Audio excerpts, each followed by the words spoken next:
Remember the three layers of faith? விசுவாசத்தினுடைய மூன்று அந்த படிநிலைகள். Foundation, அடிப்படை அஸ்திபாரம், action, கிரியை, and the result. விளைவு. God is responsible for the first and third layer. தேவன் இந்த முதலுக்கும் மூன்றாவது படிநிலைக்கும் பொறுப்புள்ளவராய் இருக்கிறார். But he is wanting us to do the action on that second layer.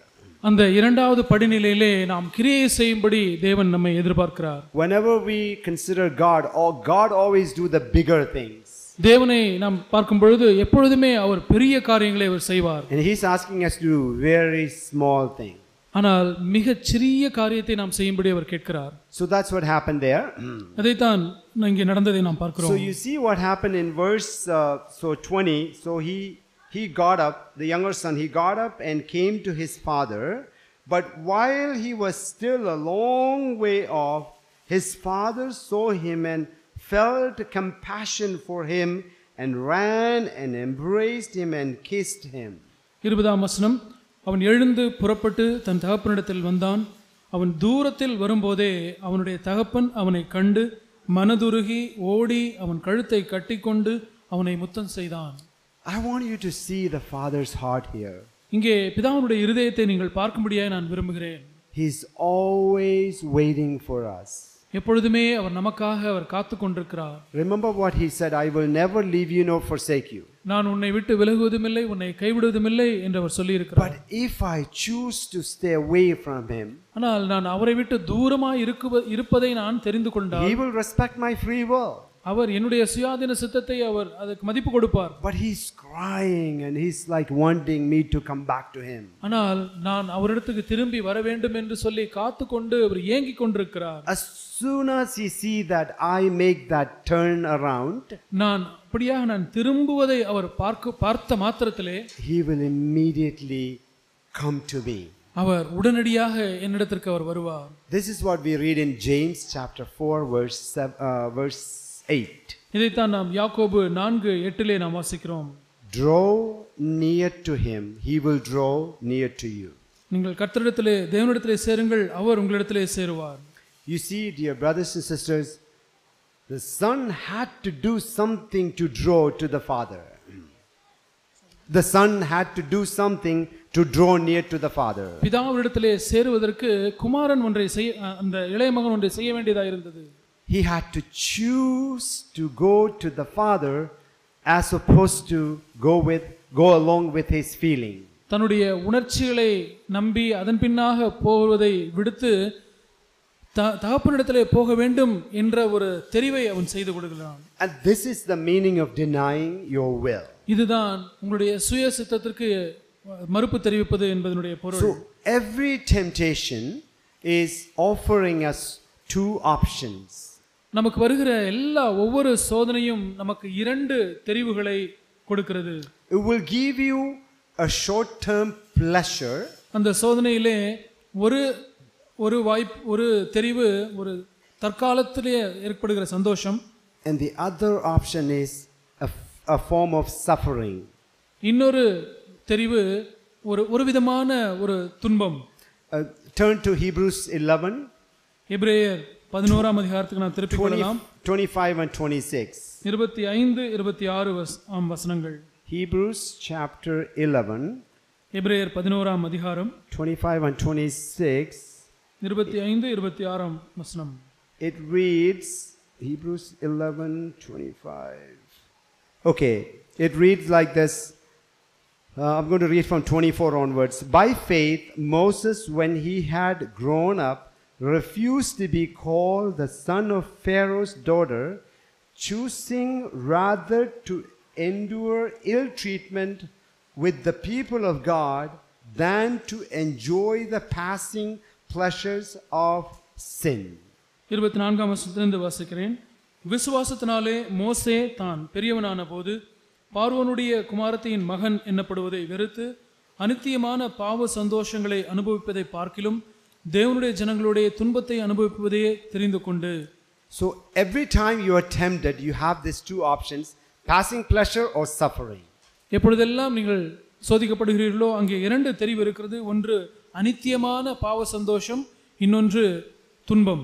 The Holy Spirit reminds us, and Holy Spirit in us always reminds us, Benoy, choose the narrow way.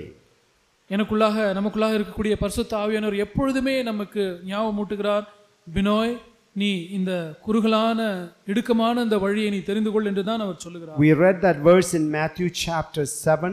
மத்தேயு 7ஆம் அதிகாரத்திலே நாம் அந்த வசனத்தை வாசித்தோம். Verse 13. 13ஆம் வசனம். Enter through the narrow gate, for the gate is wide and the way is broad that leads to destruction, and there are many who enter through it.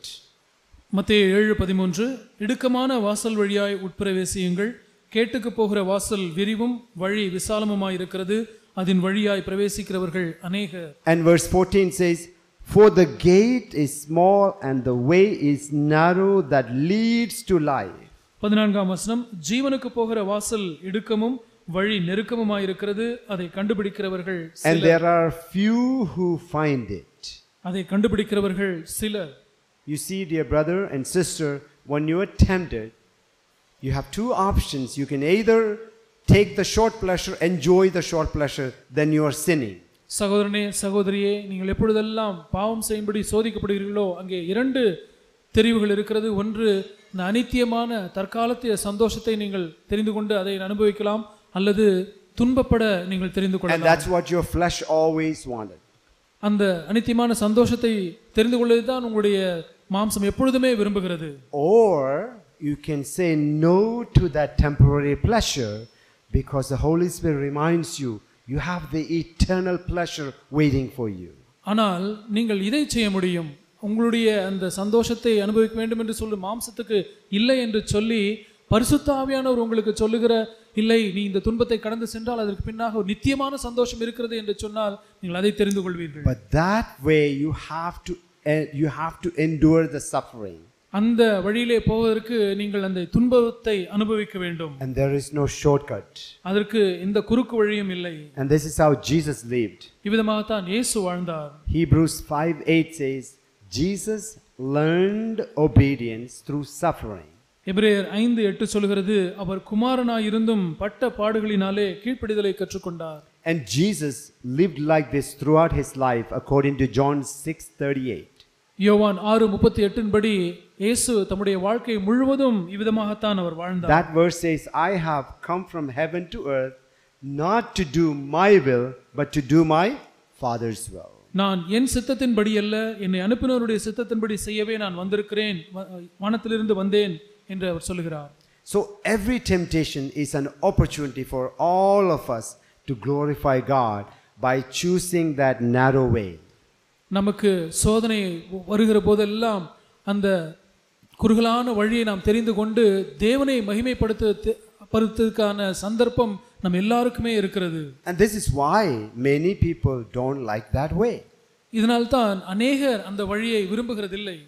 John chapter 6, it begins with so many people following Jesus. யோவான் 6ஆம் அதிகாரம் எப்படி ஆரம்பிக்கிறது என்றால், ஏராளமான பேர் அவரை பின்பற்றினார்கள். And the crowd size increases as Jesus multiplied the food and doing all the miracles. இயேசு அந்த திரளான ஜனங்கள் வரும் பொழுது, அதிசயங்களை செய்யும் பொழுது, அப்பத்தை அநேகம் பேருக்கு போஜனம் பண்ணும் பொழுது கூட்டம் அதிகரித்தது. And then he started saying something like, you must eat my flesh and you must drink my blood.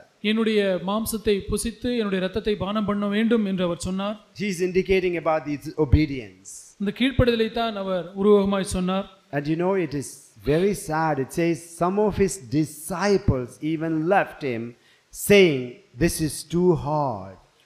அது முதல் அவருடைய சீஷரில் அநேகர் அவருடனே கூட நடவாமல் பின்வாங்கி போனார்கள் என்று சொல்கிறது ஒரு துக்கமான ஒரு காரியமாக இருக்கிறது. Only the 12 left there. அந்த 12 பேர் மாத்திரமே மீந்திருந்தார்கள். And Jesus asked them, why are you staying? Why are you not leaving? அந்த 12 பார்த்து, நீங்கள் ஏன் இன்னும் என் கூடவே இருக்கிறீர்கள், நீங்களும் போக மனதாய் இருக்கிறீர்களா? We all know what Peter said. பேதுரு சொன்னதை நாம் யாவரும் அறிந்திருக்கிறோம். Lord, where do we go? You have the words of eternal life. ஆண்டவரே, யாரிடத்தில் போவோம்? நித்திய ஜீவ வசனங்கள் உம்மிடத்தில் உண்டே என்று அவர் சொன்னார். You see that, dear brothers and sisters, I want to encourage all of us that, the reason we fail is like we go for the temporary pleasure, the passing pleasure, as opposed to the narrow way. அருமையான சகோதர சகோதரிகளே, நான் உங்களுக்கு சொல்லட்டும், நாம் அந்த அந்த குறுகலான இடுக்கமான வழியை தெரிந்து கொள்வதற்கு பதிலாக இந்த அனித்தியமான இந்த பாவ சந்தோஷத்தை தான் நாம் தெரிந்து கொள்கிறவர்களாக இருக்கிறோம். And then this is the same thing we were talking about, the son drawing near to the fathers. The son, he's got up and walked towards the father's house. அந்த இளைய குமாரன் எழுந்து புறப்பட்டு தன்னுடைய தகப்பனுடைய வீட்டிற்கு போனான் என்பதை நாம் பார்க்கிறோம். And this is exactly what we read in Hebrews 4:16. இதைத்தான் நாம் எபிரேயர் 4:16 நாம் வாசிக்கிறோம். Hebrews 4:16. It's one of our familiar verses. Hebrews 4:16. எபிரேயர் 4:16 நம் யாவருக்கும் அதிகமாய் பரிச்சயமாய் இருக்கக்கூடிய ஒரு வசனம். Let me find that. Okay, 4:16 it says,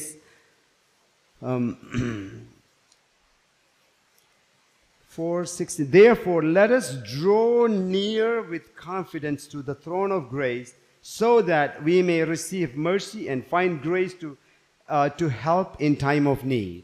ஆதலால் நாம் இரக்கத்தை பெறவும் ஏற்ற சமயத்தில் சகாயம் செய்யும் கிருபையை அடையவும் தைரியமாய் கிருபாசன தண்டையிலே சேரக்கடவோம்.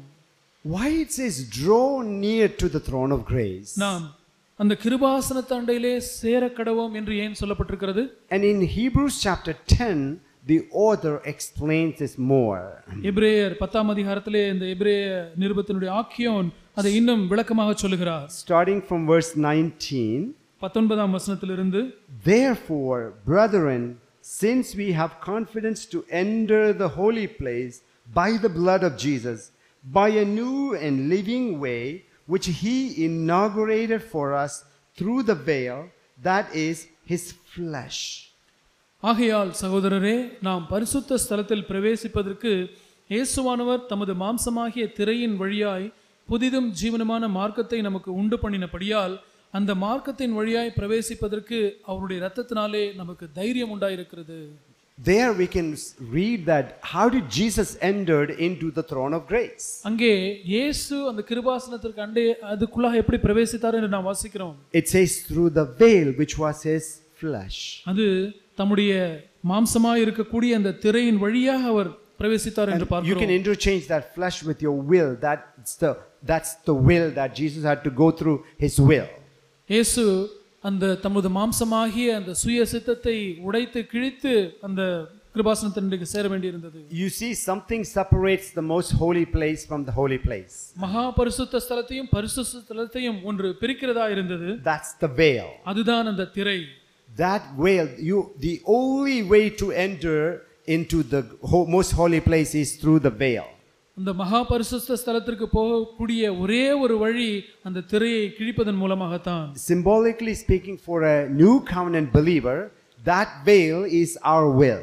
அதை ஒரு அடையாளமாக நாம் சொல்ல வேண்டுமானால், புதிய உடன்படிக்கை விசுவாசிகளாக இருக்கக்கூடிய நமக்கு அந்த திரை நம்முடைய சுய சித்தத்தை குறிக்கிறது. So every temptation is an opportunity for us to enter into the most holy place. ஆகவே நமக்கு வருகிற ஒவ்வொரு சோதனையும் நாம் அந்த மகா பரிசுத்த ஸ்தலத்துக்குள்ளாக பிரவேசிக்க கூடியதற்கான ஒரு சந்தர்ப்பமாக இருக்கிறது. The only way to do that is to deny your will. அதை செய்வதற்கு ஒரே ஒரு வழி நம்முடைய சுய சித்தத்திற்கு மறுப்பு தெரிவிப்பதுதான். And it's a simple thing in a way. அது ஒரு விதத்திலே சொல்ல போனால் அது ஒரு எளிய வழி. Your feeling is telling you something. உங்களுடைய உணர்ச்சிகள் ஒரு காரியத்தை உங்களுக்கு சொல்லுகிறது. And God's word is telling you something. தேவனுடைய வார்த்தை உங்களுக்கு வேறொன்றை சொல்லுகிறது. And if the feeling is not aligned with God's word, உங்களுடைய உணர்ச்சிகள் தேவனுடைய வார்த்தையோடு இசைந்து போகவில்லை என்றால், there's one and only action that takes you to the most holy place, that you must deny your feeling. That means that you don't go with your feelings, you command your feelings to come and follow the fact. அந்த மகா பரிசுத்த ஸ்தலத்திற்கு அந்த சமயத்திலே பிரவேசிக்கிறதுக்கு இருக்கக்கூடிய ஒரே ஒரு வழி என்னவென்றால், உங்களுடைய உணர்ச்சிகள் உங்களுக்கு சொல்லுகிறதன்படி பின்பற்றி செல்லாதபடிக்கு அதற்கு இல்லை என்று சொல்லி அதுக்கு மறுப்பு தெரிவித்து சத்தியத்துக்கு உண்மைக்கு அதற்கு நேராக செல்லும்படி அதற்கு நீங்கள் கட்டளையிட வேண்டும். This is why Paul says in 1 Corinthians 9:24 to 27, I think you're all familiar with that passage, where he says something like this: I beat my body and make it a slave of mine. 1 கொரிந்தியர் 9:26-27 பவுல் இதைத்தான் சொல்லுகிறார். இது நமக்கு பரிச்சயமா இருக்கிறது. மற்றவர்களுக்கு பிரசங்கம் பண்ணுகிற நான் தானே ஆகாதவனாய் போகாதபடிக்கு என் சரீரத்தை ஒடுக்கி கீழ்ப்படுத்துகிறேன் என்று சொல்கிறார். He's not talking about physically beating his body. சரீர பிரகாரமாக தன்னுடைய சரீரத்தை அடிக்கிறதை குறித்து அவர் அப்படி சொல்லவில்லை. He's talking about weakening his will. தன்னுடைய அந்த சுய சித்தத்தை பலவீனப்படுத்துவதை தான் அவர் சொல்கிறார். Same thing he said this in 2 Corinthians 12:9 onwards. 2 Corinthians. அதே விதமாகத்தான் 2 கொரிந்தியர் 12ஆம் அதிகாரம் 9ஆம் வசனத்திலிருந்து அவர் சொல்கிறார். So Paul asked Jesus to heal his physical, some sickness he had. Pavul தன்னுடைய சரீரத்தில் கொடுக்கப்பட்ட அந்த முள்ளாகிய அந்த ஒரு சரீர உபாதையை தேவன் நீக்கும்படியாக கர்த்தரிடத்திலே அவர் வேண்டிக் கொண்டார். And then Jesus said, verse 9, and he has said to me, my grace is sufficient for you. 9ஆம் வசனத்திலே அவர் சொல்கிறார், அதற்கு அவர் என் கிருபை உனக்கு போதும். For power is perfected in weakness.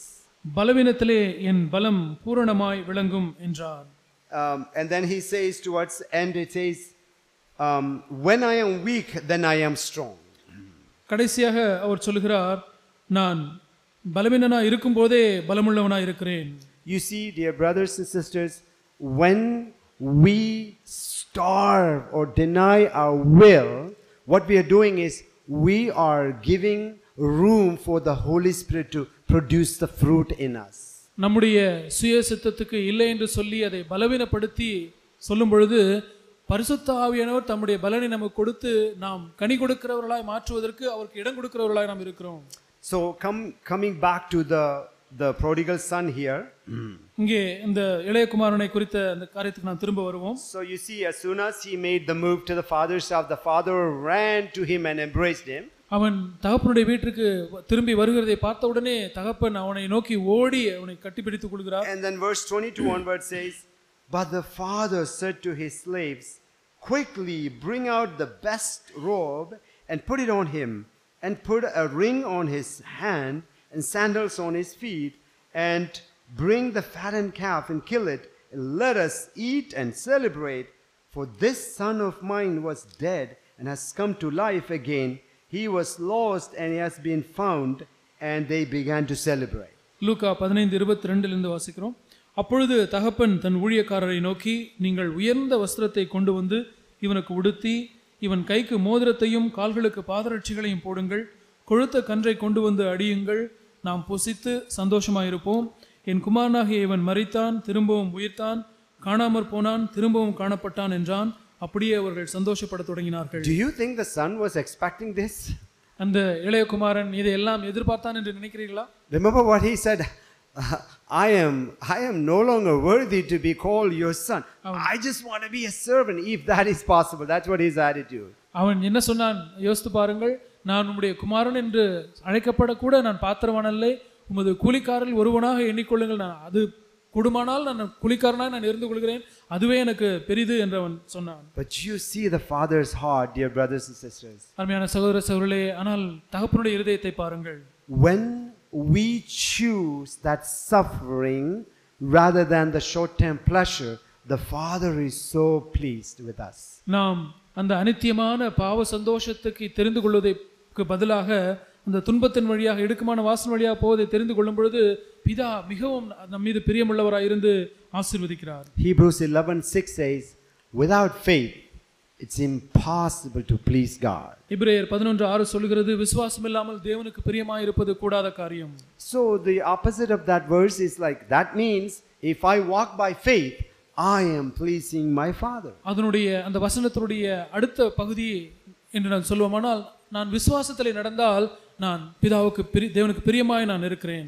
This is the same thing this is what Jesus said in John 14:15. He said, if you love me, you will obey my commandments. அதைத்தான் இயேசு யோவான் 14:15 சொன்னார், நீங்கள் என்னிடத்தில் அன்பாய் இருந்தால் என் கற்பனைகளை கைக்கொள்ளுங்கள்.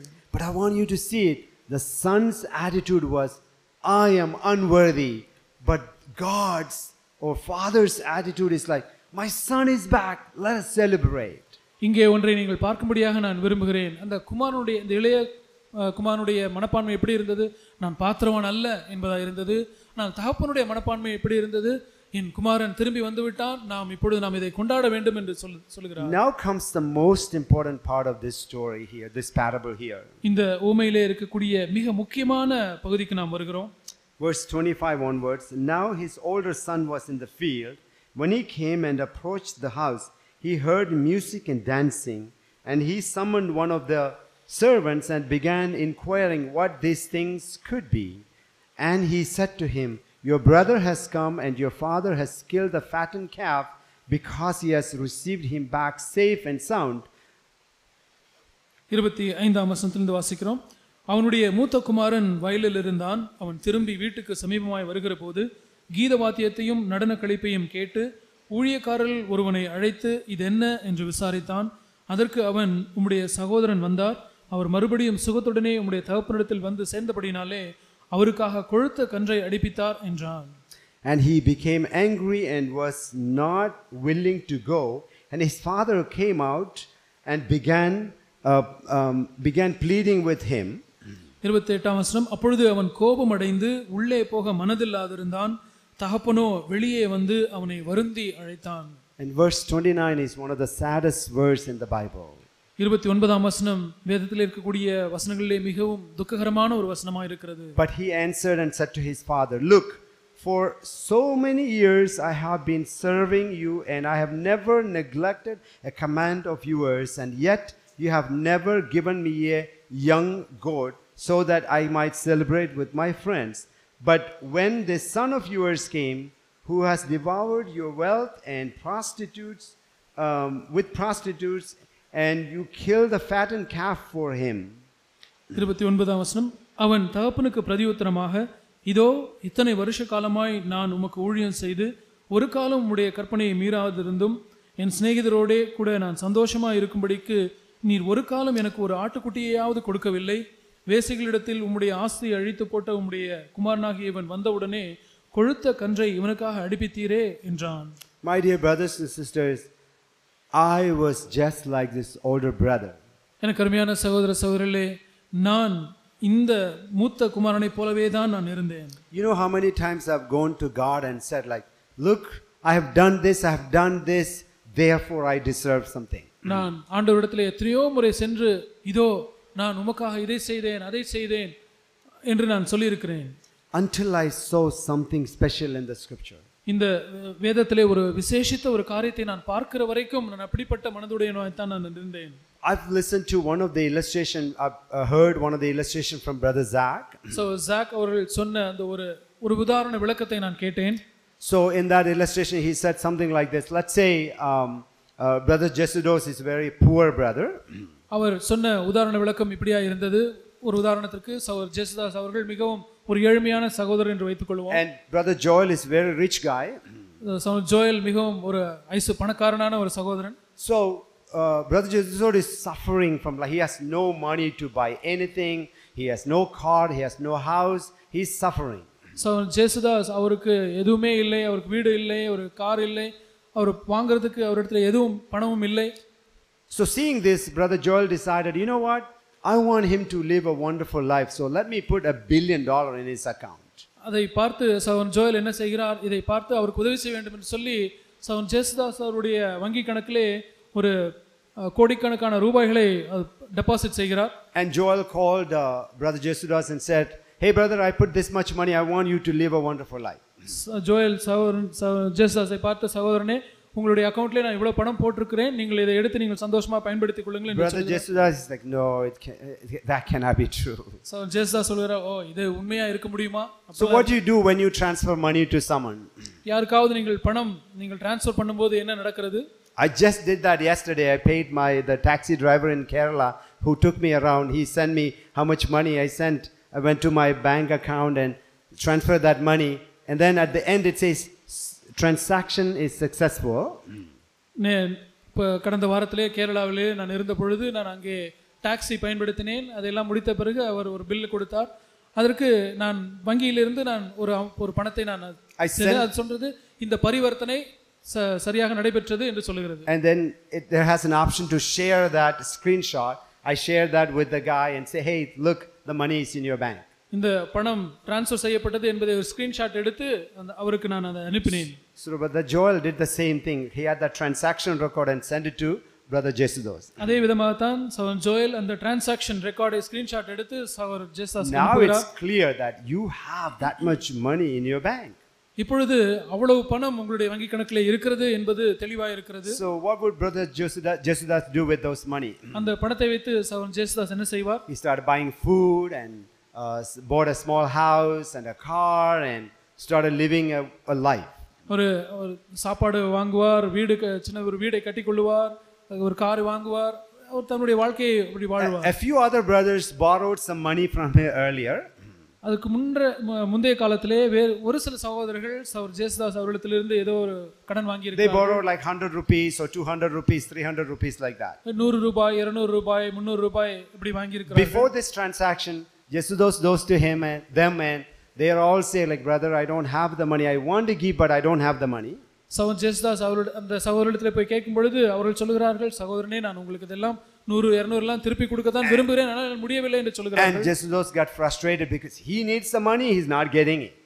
அப்போ சகோதரர் ஜெசுதாஸ் மிகவும் சலிப்படைகிறார், பணம் தேவைப்படுகிறது ஆனால் அந்த கொடுக்க மாட்டேன் என்கிறார்கள். What's the situation now? இப்பொழுது நிலைமை எப்படி இருக்கிறது? Do you think brother Jesudos will go and like, brothers give me the money? இப்பொழுது சகோதரன் ஜெசுதாஸ் அந்த சகோதரரிடத்தில் சென்று இப்பொழுது எனக்கு அந்த பணத்தை கொடுங்கள் என்று கேட்பாரா? Or he will go to them and say, hey guys, don't worry about giving me back the money. In fact, here is 300 rupees, here is 500 rupees, I have so much. இப்பொழுது அவர் என்ன சொல்லுவார்? நீங்கள் அந்த பணத்தை திருப்பி கொடுக்கிறதை பற்றியெல்லாம் நீங்கள் யோசிக்க வேண்டாம், அதற்கு பதிலாக நான் என்று செய்யட்டும், இன்னும் 100 ரூபாய், 200 ரூபாய், 300 ரூபாய் நான் உங்களுக்கு தருகிறேன் என்று சொல்லுவார். A week later, Joel called Jesudas and say, hey brother Jesudas, I'm working on my ceiling fan. I just need somebody to just help me. I just need some help. Can you come and help me? ஒரு வாரம் கழித்து சகோதரன் Joel சகோதரன் ஜெசுதாஸ் அவர்களை பார்த்து கேட்கிறார், சகோதரனே எங்கள் வீட்டிலே ஒரு சீலிங் ஃபேன்ல ஒரு பிரச்சனை இருக்கிறது, அதை யாராவது வந்து உதவி செய்ய வேண்டும். And he's going to Joel's house. சகோதரன் ஜோயலுடைய வீட்டுக்கு போகிறார். Will he be thinking something like this? You know, if I go help Joel, he's going to give me 100 rupees. அவர் இப்படி நினைப்பாரா? நான் ஜோயல் வீட்டிலே போய் அதை சரி செய்தால் எனக்கு அவர் 100 ரூபாய் தருவார் என்று நினைப்பாரா? Would any of you do that? நீங்கள் யாராவது அப்படி செய்வீர்களா? What would you say instead? What would you think instead? அதுக்கு பதிலாக நீங்கள் என்ன சொல்வீர்கள்? I would think something like that. I'm going to go to Joel's house. I'm just going to tell him, hey, I'm going to stay here in somewhere near your house and tell me whatever because I can never pay off what you have done for me. நான் என்ன சொல்லுவேன்? அவருடைய வீட்டுக்கு சென்று நான் எங்கேயாவது நான் ஓரமாக நான் தங்கிக் கொள்கிறேன், நீங்க என்ன வேலையெல்லாம் சொல்கிறீர்களோ அதையெல்லாம் நான் செய்வேன் என்று நான் சொல்லுவேன். You see, dear brothers and sisters, very often we do not realize the value what the Lord has done for us. சகோதர சகோதரிகளே, தேவன் நமக்கு செய்திருக்கிறதனுடைய அதனுடைய எவ்வளவு மேன்மையானது என்பதை நாம் பெரும்பாலும் அதை நாம் உணர்கிறதே இல்லை. We looked at Romans 5:5. It says, love of God is being poured onto your heart through the Holy Spirit which is given to you. உங்களுக்கு கொடுக்கப்பட்ட பரிசுத்த ஆவியினாலே தேவனுடைய அன்பு உங்கள் இருதயங்களிலே ஊற்றப்பட்டிருக்கிறது என்று ரோமர் 5:5 நாம் வாசித்தோம். That is the WhatsApp the transaction record of what God has done for you. தேவன் உங்களுக்கு செய்திருக்கிற அந்த ஒரு பெரிய ஒரு டிரான்சாக்ஷனுடைய ஸ்கிரீன்ஷாட் அதுதான் அந்த வசனம். You say that, oh, I don't have any love in you. நீங்கள் என்ன சொல்கிறீர்கள்? ஓ, என்னிடத்தில் அன்பே இல்லை என்று சொல்கிறீர்கள். And God is puzzled, like he says, like, I have filled your heart with my love, Binoy. ஆனால் தேவன் சொல்கிறார், பினோய் உன்னுடைய இருதயத்தை நான் அன்பினாலே நிறைத்திருக்கிறேனே. And look at the transaction record. அந்த டிரான்சாக்ஷன் ரெக்கார்டை ஸ்கிரீன்ஷாட்டை பார் என்று சொல்லுவார். And why I get frustrated when others don't love me? ஆனால் நான் மற்றவர்கள் என்னிடத்தில் அன்பு கூறவில்லை என்று சொல்லும்போது நான் எரிச்சல் அடைகிற பொழுது, that's because I very often do not realize the value what he has done for me. பெரும்பாலான நேரங்களிலே நான் அப்படியெல்லாம் செய்யும் பொழுது தேவன் எனக்கு என்ன செய்திருக்கிறார் என்பதை நான் உணராதபடினாலே தான் நான் அப்படி நடந்து கொள்கிறேன். You see here, this older son, his attitude is this: I have done all this for you, I have obeyed all of you, yet you have never done this thing for me. இந்த மூத்த குமாரனுடைய மனப்பான்மையை பாருங்கள். நான் இத்தனை வருடங்களாக இந்த காரியங்கள் எல்லாம் உமக்காக நான் செய்தேன், ஆனால் நீர் எனக்கு ஒன்றையும் செய்யவில்லை. I call that is a transactional love. அது ஒரு டிரான்சாக்ஷன் அடிப்படையிலான ஒரு அன்பு என்று நான் சொல்லுவேன். I do something to get something. நான் ஒன்றை பெற்றுக்கொள்ளும்படிக்கு நான் ஒன்றை செய்கிறேன். That should never be our love for the Lord. அது ஒருபோதும் நம்முடைய மனப்பான்மையா இருக்கக்கூடாது. Our love for the Lord should be relational. நம்முடைய தேவன் மீது நாம் வைத்திருக்கிற அன்பு அது உறவின் அடிப்படையிலான ஒரு அன்பா இருக்க வேண்டும். He has filled our heart with love. அவர் நம்முடைய இருதயங்களை அன்பினாலே நிறைத்திருக்கிறார். He has given us the Holy Spirit. நமக்கு பரிசுத்த ஆவியானவரை கொடுத்திருக்கிறார். He lavished his love, his grace on us. அவர் தம்முடைய கிருபையை திரளாய் நம் மீது ஊற்றி இருக்கிறார். He has given his word to us. தம்முடைய வார்த்தையை அவர் நமக்கு கொடுத்திருக்கிறார். He has given us the armor of God. நம்முடைய தேவனுடைய இந்த சர்வாயுத வர்க்கத்தை நமக்கு கொடுத்திருக்கிறார். He made all these things for us. இந்த எல்லா காரியங்களையும் அவர் நமக்காக செய்திருக்கிறார். And now he is asking us to do a small thing, deny your will. இப்பொழுது நீ ஒரு சிறிய காரியத்தை, அதாவது உன்னுடைய சுயசித்தத்துக்கு இல்லை என்று மறுப்பு செய்ய வேண்டும் என்ற ஒரு சிறிய காரியத்தை செய்யும்படி சொல்கிறார். Why do we struggle with it? இதிலே நமக்கு என்ன போராட்டம் இருக்கிறது? And in my life it was because I have not seen the value of what he has done for me. என்னுடைய வாழ்க்கையிலே தேவன் எனக்கு செய்த காரியத்தினுடைய மதிப்பை நான் காணாதபடியினாலே நான் அப்படி இருந்திருக்கிறேன். I was like this crowd in Matthew 7:22. மத்தேயு 7:22 இருக்கிறதை போல நான் இருந்தேன். You remember there's a bunch of people came to Jesus and they said something like this, Lord, Lord, haven't we healed in your name? Haven't we cast out demons in your name, right? Haven't we prophesied in your name? Don't you know us? அந்த நாளிலே अनेக ஆண்டவரிடத்திலே வந்து கர்த்தாவே கர்த்தாவே உமது நாமத்தினாலே நான் தீர்க்கதரிசனம் உரைத்தோம் அல்லவா, உமது நாமத்தினாலே பிசாசுகளை துரத்தினோம் அல்லவா, உமது நாமத்தினாலே अनेக அற்புதங்களை செய்தோம் அல்லவா என்றார்கள். You see, I think they had a journal with them, they had a notebook with them. நான் என்ன யோசிக்கிறேன் என்றால் அவர்களுக்கு ஒரு நோட்டு புத்தகத்தை அவர்கள் வைத்திருந்தார்கள். Every time they obeyed or served Jesus, எப்பொழுதெல்லாம் ஆண்டவருடைய வார்த்தைக்கு அவர்கள் கீழ்ப்படிகிறார்களோ அல்லது தேவனுக்கு ஊழியம் செய்கிறார்களோ, they mark their journal and say, hey, I did this, I did this, I did this, then I can show Jesus what I have done. அந்த டைரியிலே எழுதி வைத்திருக்கிறார், நான் இதை செய்தேன் இதை செய்தேன் இதை செய்தேன், இயேசுவிடத்தில் நான் ஒரு நாள் இதை காண்பிப்பேன் என்று நினைத்தார். And I can show him that and say, look Jesus, I have done all this, therefore I deserve to be with you. அந்த நாளிலே ஆண்டவர் இயேசுவை பார்த்து, இயேசுவே இதை பாரும், நான் இதெல்லாம் உமக்கென்று செய்தேன், ஆகவே நான் இதற்கு பாத்திரமானா இருக்கிறேன் என்று சொல்வார்கள். Matthew 7:23 is one of the scariest verse in the Bible. மத்தேயு 7:23 வேதத்தில் இருக்கக்கூடிய மிகவும் பயங்கரமான ஒரு வசனங்களிலே ஒன்றாய் இருக்கிறது. Jesus' response to them was, I never knew you. இயேசு அவர்களுக்கு கொடுத்த பதில் என்ன? நான் ஒருபோதும் உங்களை அறியவில்லை. And I don't think they were I think they were believers. அவர்கள் விசுவாசிகள் தான் என்று நான் This is just my own interpretation. I think the problem was this. They have done all these things. They were believers, but then later they started walking cold like, and they were thinking, because I have done all these things, God will accept me. அவர்கள் விசுவாசிகளாய் தான் இருந்தார்கள். அவர்கள் இந்த காரியங்களை எல்லாம் செய்துவிட்டு அவருடைய கொஞ்ச நாட்களிலே எப்படி மனப்பான்மை மாறிவிட்டது என்றால், நான் இவைகள் எல்லாம் தேவனுக்கு செய்கிறபடினாலே இதன் அடிப்படையிலே தேவன் என்னை ஏற்றுக்கொள்வார் என்று நினைத்தார்கள். But God only knows us through the present time. ஆனால் தேவன் தற்காலத்தை வைத்துதான் நம்மை அறிகிறார். I want to show you that 1 Corinthians chapter 8 1 கொரிந்தியர் 8ஆம் அதிகாரம் verse 3. 3ஆம் வசனம். It says, but if anyone loves God, he is known by him. தேவனில் அன்பு கூறுகிறவன் எவனோ அவன் தேவனால் அறியப்பட்டிருக்கிறான். So if I put my name there, but if Benoy loves God, Benoy is known by him. நான் என்னுடைய பெயரை அங்கே போட்டுக்கொள்கிறேன். தேவனில் பினோய் அன்பு கூர்ந்தால் பினோய் தேவனால் அறியப்பட்டிருக்கிறார். You see that, dear brothers and sisters? God doesn't know us by what we did in the past. இதை நீங்கள் பார்க்கிறீர்களா சகோதர சகோதரிகளே? நாம் கடந்த காலத்தில் என்ன செய்தோம் என்பதை வைத்து தேவன் நம்மை அறிகிறதில்லை. God knows us if he loves him today. தேவன் இப்பொழுது நாம் தேவனை நேசிக்கிறவர்களா இருப்போமானால் தேவன் நம்மை அறிகிறார். Our temptation is always to look in the past and present to all these things to God, like I have done all these things, therefore I deserve it. நமக்கு இருக்கிற சோதனை என்ன தெரியுமா? நாம் கடந்த காலத்திலே நாம் என்னவெல்லாம் செய்தோம் என்று அதை நாம் பார்த்து அதை காண்பித்து இதெல்லாம் நமக்கு செய்தேன் அதனாலே நான் பாத்திரவன் என்று சொல்லுகிற சோதனை நமக்கு இருக்கிறது. There is a group of people in Matthew 25. மத்தேயு 25லே ஒரு குழுவினரை நாம் பார்க்கிறோம். You remember when this is the last judgment, Jesus told them, hey, when I was in prison you came and visited me. When I was thirsty, you gave me a cup of water. Their response was like, Lord, when did we do this?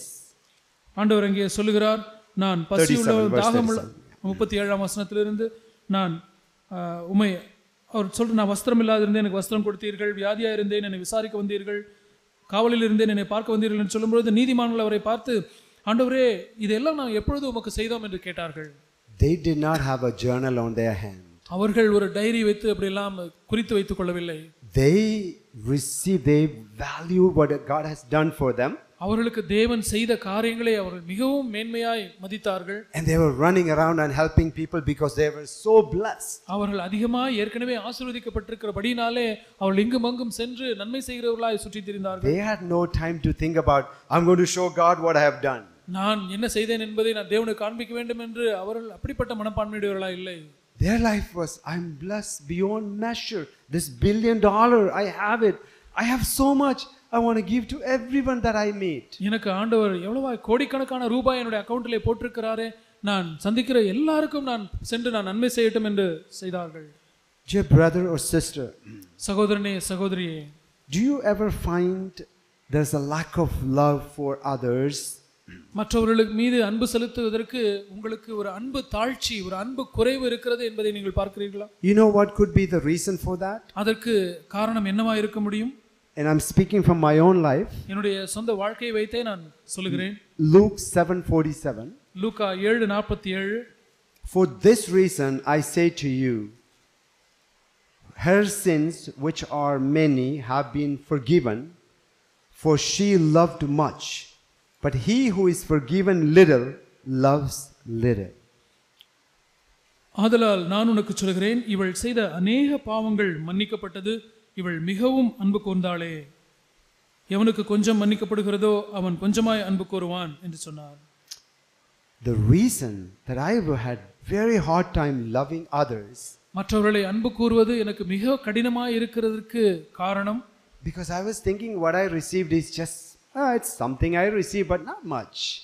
அதனுடைய காரணம், நான் என்னுடைய மனப்பான்மை இப்படி இருக்கிறதுனால தான், நான் பெற்றுக்கொண்டேன் தான், ஆனாலும் அந்த அளவுக்கெல்லாம் நான் பெற்றுக்கொள்ளவில்லை என்று நினைக்கிறபடினாலே தான் நமக்கு பிரச்சனை.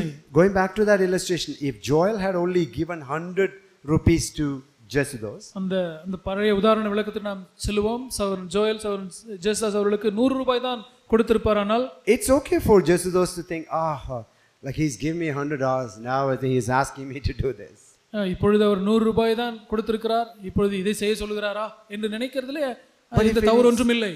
But if it's truly $1 billion rupees, அல்லது ஒரு கோடிக்கணக்கான ரூபாயை கொடுத்திருப்பாரானால், then we should never ever say that, that the transaction love should never be there. அந்த இடத்திலே ஒரு டிரான்சாக்ஷன் அடிப்படையிலான அன்பு அங்கே இருக்க கூடாது.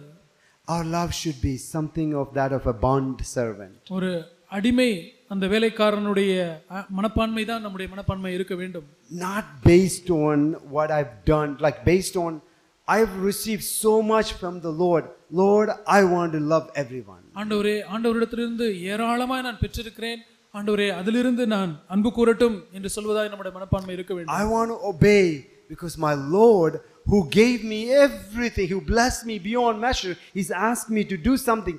This is an opportunity for me to show my love to him. என்னுடைய ஆண்டவர் எனக்கு திரளாய் என்னை ஆசீர்வதித்திருக்கிறார், அதனாலே என்னுடைய அன்பை அவருக்கு காண்பிக்கும் பொருட்டாக நான் இதிலிருந்து நான் அன்பு கூற போகிறேன், அவருடைய வார்த்தைக்கு நான் கீழ்ப்படிய போகிறேன் என்று செய்வதாக இருக்க வேண்டும்.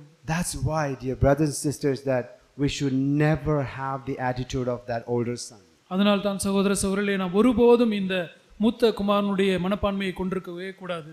We should love the Lord with all of our heart because he has done so much for us. ஆண்டவர் நமக்கு அதிகமாய் நமக்கு ஆசீர்வதித்து செய்திருக்கிறபடினாலே நாம் முழு இருதயமாய் தேவனுக்கு நாம் கீழ்ப்படிய வேண்டும். This is why the Bible says in 1 John 5:3, his commandments are not burdensome.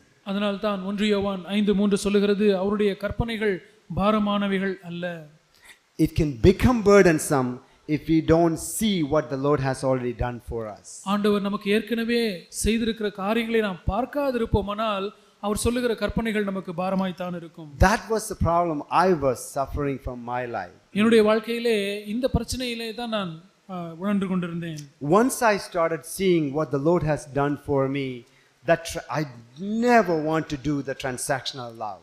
ஆண்டவர் எனக்கு செய்த காரியத்தை நான் உணர்ந்து கொண்ட மாத்திரத்திலே நான் ஒருபோதும் தேவனிடத்திலே ஒரு கொடுக்கல் வாங்கல் அடிப்படையிலே நான் அன்பு கூற மாட்டேன் என்று தீர்மானித்தேன். I want to serve and obey my Lord out of pure gratitude of what he has done for me. அவர் எனக்கு ஏற்கனவே என்ன செய்திருக்கிறார் என்ற காரியத்தை என்னுடைய அந்த மெய்யான நன்றியினுடைய வெளிப்பாடாகத்தான் நான் அவருக்கு கீழ்ப்படியவும் அவருக்கு சேவை செய்யவும் நான் விரும்புகிறேன். And I can never pay off what he has done for me. அவர் எனக்கு செய்த காரியத்தை நான் ஒரு காலம் நான் அவருக்கு திருப்பி செலுத்தவே முடியாது. And I want to remain as an unworthy slave. நான் ஒரு அப்பிரயோஜனமான ஊழியக்காரனாகவே நான் தொடர்ந்து நிலைத்திருக்கவே நான் விரும்புகிறேன். Always an unworthy slave. எப்பொழுதுமே ஒரு அப்பிரயோஜனமான ஒரு ஊழியக்காரனாய். So I just want to show you one more this is the transaction love. There is another love called contractual love. இந்த ஒரு டிரான்சாக்ஷன் அன்பு என்று சொல்வது போல ஒரு ஒப்பந்தத்தின் அடிப்படையிலான ஒரு அன்பும் இருக்கிறது. You all know the story of Martha and Mary. மார்த்தாளும் மரியாளையும் குறித்த அந்த சம்பவம் நமக்கு எல்லாருக்குமே தெரியும். Luke chapter 10. லூக்கா 10ஆம் அதிகாரத்திலே நாம் அதை வாசிக்கிறோம். I think we all know that Martha was cooking, right, for Jesus. She was doing a good thing. But Mary was sitting at the feet of Jesus. மார்த்தாள் ஆண்டவருக்கும் சீஷர்களுக்கும் சமையல் செய்தாள். மரியாள் ஆண்டவருடைய பாதத்திலே அமர்ந்து கொண்டிருந்தாள். Most people think that Martha could have been like Mary if she abandoned her cooking and sat at the feet of Jesus. அநேகர் என்ன நினைக்கிறார்கள் என்றால் மரியாள் செய்தது போல மார்த்தாளும் அந்த சமையல் செய்கிற வேலையை வேண்டாம் என்று விட்டுவிட்டு ஆண்டவருடைய பாதத்தில் அமர்ந்திருக்க வேண்டும் என்று நினைக்கிறார்கள். But then of course Jesus and the disciples will be hungry and they have nothing to eat. அப்படியானால் இயேசுவும் அவருடைய சீஷர்களும் அவர்களுக்கு பசி வருமே. I think, this is my own interpretation, I think Martha could have been exactly like Mary if she chose to cook with a song in her mouth. இது இப்படியாய் நான் புரிந்து கொண்ட விதத்தை நான் உங்களுக்கு சொல்லுகிறேன். மார்த்தாள் அந்த நேரத்திலே ஒரு இருதயத்திலே ஒரு பாடலோடு கூட அந்த சமையலை செய்திருப்பாரானால். So she was saying something like, you know, Lord, do you know that Mary is not helping me? What she's indirectly saying is this: I am doing more than I supposed to do. ஆண்டவரை பார்த்து மரியாள் அவள் ஒன்றுமே செய்யாமல் உட்கார்ந்து கொண்டிருக்கிறாளே என்று அந்த குற்றம் சொன்னபோது என்ன மார்த்தாள் உண்மையிலே சொன்னாள் என்றால், நான் உமக்கென்று ஏராளமாய் நிறைய உமக்கென்று நான் செய்கிறேன் ஆண்டவரே என்று தான் அவள் சொன்னாள். Anytime we say I am doing more than I supposed to do, I am invoking a contract. நான் எப்பொழுதெல்லாம் நான் செய்யறதுக்கு அதிகமாக நான் செய்கிறேன் என்ற மனப்பான்மை கொள்வோமானால் நான் ஒரு ஒப்பந்தத்தின் அடிப்படையை இந்த ஒப்பந்தத்தை நாம் கொண்டு வருகிறவர்களாய் நாம் இருக்கிறோம். You know, I work for a company called Dell. Some of you probably know that company, Dell Computers. ஒரு சிலருக்கு உங்களுக்கு தெரியும் டெல் கம்ப்யூட்டர் நிறுவனத்திலே நான் When I got the job, I have a contract. எனக்கு வேலை கிடைத்த பொழுது எனக்கு அந்த ஒரு கான்ட்ராக்ட் கிடைத்தது. It specifically says I will be working from 9 to 5 and Monday to Friday. நீங்கள் வாரத்திலே திங்கட்கிழமையிலிருந்து வெள்ளிக்கிழமை காலை 9 லிருந்து 5 மணி வரை வேலை செய்ய வேண்டும் என்ற ஒரு ஒப்பந்தம் எனக்கு கொடுக்கப்பட்டது. And sometimes I got to work like after 5. சில சமயங்களில் நான் 5 மணி தாண்டியும் நான் வேலை செய்ய வேண்டியிருக்கிறது. I'm never happy because I am supposed to be finishing at 9 o'clock. Hey, why I have to work after 9? நான் என்னுடைய மனப்பான்மை எப்படி இருந்தது, நான் 5 மணி வரைக்கும் தானே வேலை செய்ய வேண்டும், ஏன் நான் இப்பொழுது 5 மணியை தாண்டி வேலை செய்ய வேண்டி இருக்கிறது என்று நினைக்கிறேன். When it comes to Jesus, we should never have a contract. ஆனால் இயேசுவை பற்றி நான் யோசிக்கும் பொழுது நான் ஒருபோதும் நான் அப்படிப்பட்ட ஒரு ஒப்பந்தத்தின் அடிப்படையிலே நாம் அன்பு கூறக்கூடாது. We can never outlove Jesus. நாம் ஒருபோதும் இயேசுவை மிஞ்சி அன்பு கூர்ந்து விடவே முடியாது.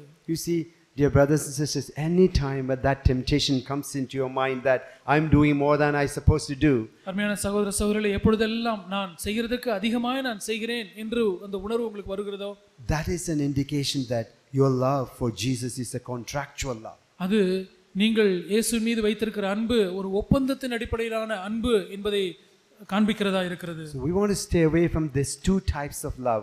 First one is a transactional love, like the older son. இந்த இரண்டு விதமான அன்பையும் நாம் தவிர்த்து விட வேண்டும். முதலாவது விதம் அந்த மூத்த குமாரன் செய்ததை போல ஒரு there the attitude is like, I've done this, therefore I deserve something. அங்கே இருக்கிற மனப்பான்மை என்ன, நான் இதெல்லாம் செய்திருக்கிறேன், ஆகவே எனக்கு அது இதெல்லாம் நான் இதுக்கெல்லாம் நான் பாத்திரவான். And to counter that, always remember Luke 17:10. எப்பொழுதுமே லூக்கா 17:10 நீங்கள் பாருங்கள். Even after you obey in everything, you remain as an unworthy slave. இவை எல்லா கட்டளையிட்ட எல்லாவற்றையும் செய்து முடித்த பிறகும் கூட நீங்கள் ஒரு அப்பிரயோஜனமான ஊழியக்காரராகவே இருக்க வேண்டும். So we should never have a contractual love. The transactional love. ஒருபோதும் நான் ஒரு பரிவர்த்தனை அடிப்படையிலே நாம் அன்பு கூறக்கூடாது. And the contractual love is Martha's story, right? Anytime, let's say if I'm cleaning the church and I see other people are standing there, the temptation immediately comes to my heart and say, why are you doing all this? The people are just standing there, they're not helping you. You're doing more than you're supposed to do. இரண்டாவது விதமான அந்த அன்பு ஒரு ஒப்பந்தத்தின் அடிப்படையான அன்பு. அதை நாம் செய்யக்கூடாது. உதாரணமாக சொல்ல வேண்டுமென்றால், இந்த சபை கட்டிடத்தை நான் கூட்டிக் கொண்டிருக்கிறேன், சுத்தம் செய்து கொண்டிருக்கிறேன் என்றால், நான் மற்றவர்களெல்லாம் நின்று கொண்டிருக்கிறார்களே, அவரெல்லாம் வேலை செய்யவில்லை, நான் மட்டும் இதை செய்ய வேண்டும் என்று எண்ணக்கூடாது. Immediately the Holy Spirit reminds me, Benoy, do you want to be a bond servant or do you want to be a regular servant? அப்பொழுது உடனடியாக பரிசுத்த ஆவியானவர் எனக்குள்ளாக பேசுகிறார். பினோய், நீ ஒரு அடிமையான ஒரு வேலைக்காரனா இருக்க விரும்புகிறாயா அல்லது நீ வேறு விதமா இருக்க விரும்புகிறாயா? A bond servant is the one, in the old covenant, if you're so poor, you can sell yourself to a rich guy. இந்த அடிமையான வேலைக்காரன் எப்படி இருப்பான் என்றால், பழைய உடன்படிக்கையிலே நமக்கு தெரியும், அந்த ஒரு நபர் மிகவும் ஏழையா இருந்தால் அவன் தன்னை போய் ஒரு இடத்திலே விற்றுவிட முடியும். So Joel is a rich guy. I am selling myself to Joel. Joel மிக ஒரு ஐஸ்வர்யவான், நான் போய் அவரிடத்திலே என்னை நான் விற்று விடுகிறேன். But God has specific laws for that. தேவன் அந்த காரியங்களை குறித்ததான ஒரு சரியான பிரமாணங்களை வைத்திருக்கிறார். Joel can only keep me how many years? Joel என்னை அடிமையாக எத்தனை வருடங்கள் வைத்திருக்க முடியும்? 6 years. On the 7th year, Joel has to come to me and say, Benoy, you are free. 6 வருடங்கள் தான் அந்த அடிமையாய் வைத்திருக்க முடியும். 7ஆம் வருடத்திலே வந்து, பினோய், நீங்கள் 7ஆம் வருடத்திலே நீங்கள் விடுதலையாய் போக வேண்டும் என்று சொல்லிவிட வேண்டும். So these 6 years, I have a contract. I will work for him 9 to 5 or whatever that contract that we worked out, he pays me. அந்த 6 வருடங்களிலே ஒரு ஒப்பந்தம் இருக்கிறது. அது 9லிருந்து 5 மணி வரை வேலை செய்ய வேண்டும், அவர் எனக்கு பணம் கொடுக்க வேண்டும், எந்த கண்டிஷனாலும் இருக்கலாம். அந்த ஒப்பந்தத்தின் அடிப்படையில் இருக்கிறது 6 வருடம். On the 7th year, Joel comes to me and say, Benoy, you can walk away now. 7ஆம் வருடத்திலே ஜோயல் வந்து சொல்கிறார், சகோதரன் பினோய் அவர்களே, நீங்கள் விடுதலையாய் போகலாம். But what if I am so convinced that Joel took care of me this 6 years, I want to stay with him for the rest of my life because I think what he is, he will take care of me the rest of my life. கடந்த 6 வருடங்களிலே Joel என்னுடைய தேவைகள் எல்லாவற்றையும் சந்தித்தார், என்னை பாதுகாத்து பராமரித்து கொண்டார். அதனாலே நான் வெளியே ஒரு சுயாதீனமாய் போவதை பார்க்கிலும் நான் அவருடனே நான் இருந்து விடுகிறேன், அவர் என்னை பார்த்துக் கொள்வார் என்று நான் நிச்சயமுள்ளவனாய் இருப்பேன். ஆனால் and remember, Joel is not asking me to stay. இதை ஒன்று புரிந்து கொள்ளுங்கள், ஜோயல் நீ இருக்க வேண்டும் என்று கேட்கவில்லை. This is because I am convinced of the goodness of Joel, that I love my master more than I love my freedom.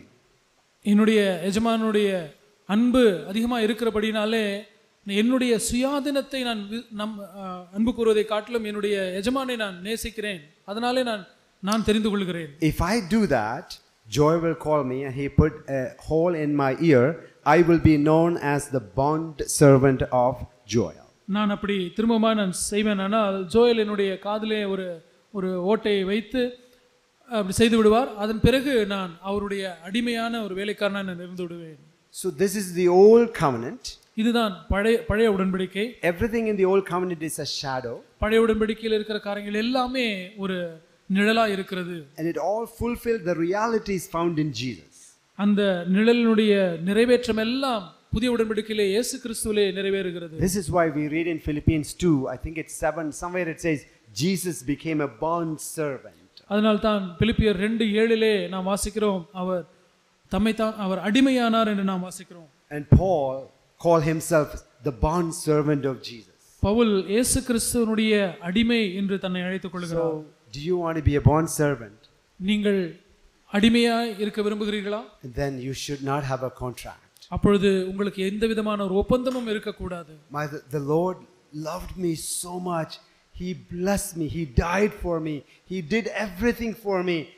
I want to live as a bond servant for my Lord. நம்முடைய மனப்பான்மை எப்படி இருக்க வேண்டும் என்றால், இயேசு என்னை அதிகமாக நேசித்திருக்கிறார், எனக்காக அவர் மரித்திருக்கிறார், என்னை ஆசீர்வதித்திருக்கிறார், அந்த அன்பு நிமித்தமாக நான் அவருக்கு கீழ்ப்படிந்து அவருக்கு நான் ஊழியம் செய்யட்டும் என்பதாக இருக்க வேண்டும். Can you say that you love Jesus more than you love your freedom?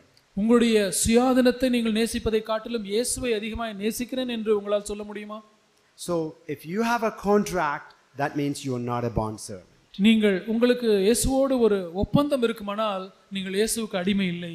So to conclude everything, எல்லாவற்றையும் இந்த ஒரு முடிவுரையாக நான் சொல்லுகிறேன். So you remember in this story of the prodigal son, இந்த இளைய குமாரனுடைய இந்த உவமையிலே the father has given us the house of love. பிதா தகப்பன் அந்த அன்பினாலே ஒரு வீட்டை நமக்கு கொடுத்திருக்கிறார். அன்பின் வீட்டு.